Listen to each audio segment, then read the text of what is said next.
జంతువులకి శరీరం ఉంది, మనకి శరీరం ఉంది.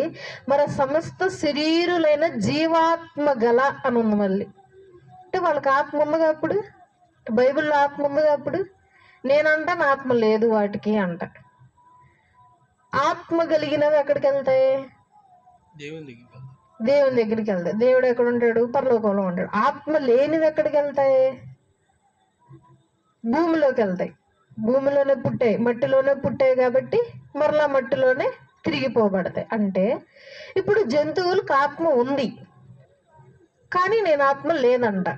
సో అది చివరి దాకా వెళ్దాం.